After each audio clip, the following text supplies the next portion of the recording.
بسم اللہ الرحمن الرحیم. عزیز طالبات، السلام علیکم ورحمۃ اللہ وبرکاتہ. آج کا موضوع ہے اکبر الہ آبادی. اس سے پہلے ہم نے پڑھا تھا نذیر اکبر آبادی.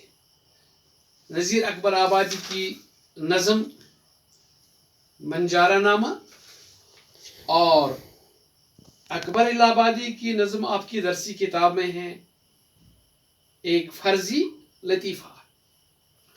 تو پہلے ہم اکبر الہ آبادی کے متعلق جانکاری حاصل کریں گے اور اس کے کلام کے متعلق بھی. تو یہی موضوع آج میں نے آپ کے لیے چنا ہے.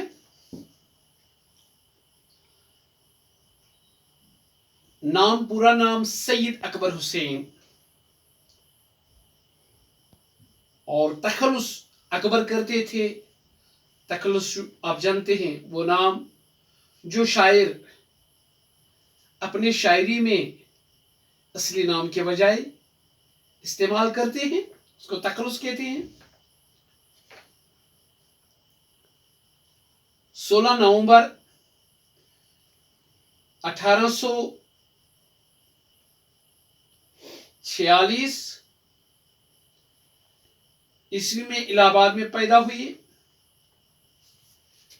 ابتدائی تعلیم گھر پہ اپنے والد تفضل حسین سے حاصل کی، کیونکہ اس وقت کا رواج تھا کہ والدین اپنے بچوں کو ابتدائی تعلیم گھر میں دیا کرتے تھے.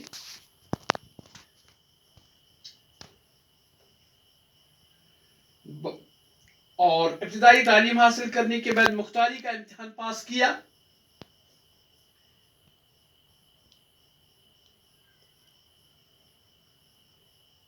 اور 1892 عیسوی میں جج بن گئے اور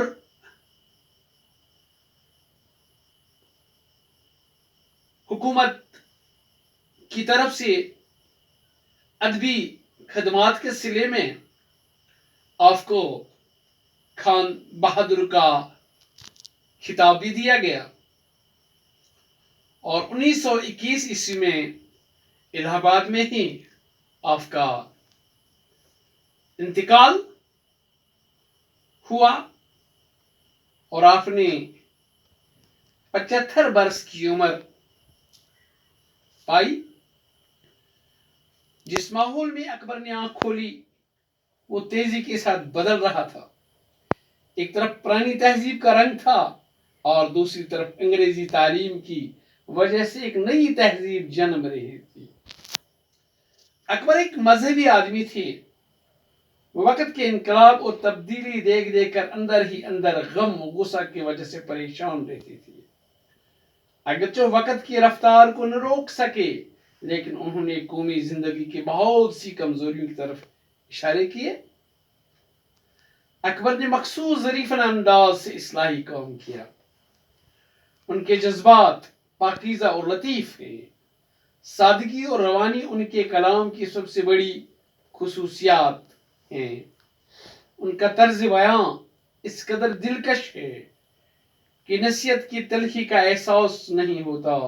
یعنی وہ پھولوں کے تیر چلاتے ہیں جن کی چوٹ جسم پر نہیں بلکہ روح پر لگتی ہے.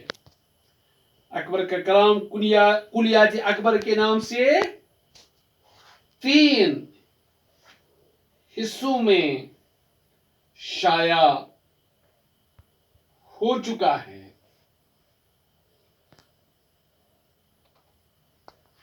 اور انہوں نے اپنے کلام میں انگریزی الفاظ بھی استعمال کیے ہیں لیکن ان کو نگینے کی طرح ایسے جڑ دیا ہے کہ اردو زبان کا حصہ بن گیا ہے. مثالیں: حریفوں نے رپٹ لکھوائی جا جا کے تھانے میں کہ اکبر نام لیتا ہے خدا کا اس زمانے میں. یہ پہلا ایک شعر ہے ایسا، اس میں انگریزی رپٹ آئی ہے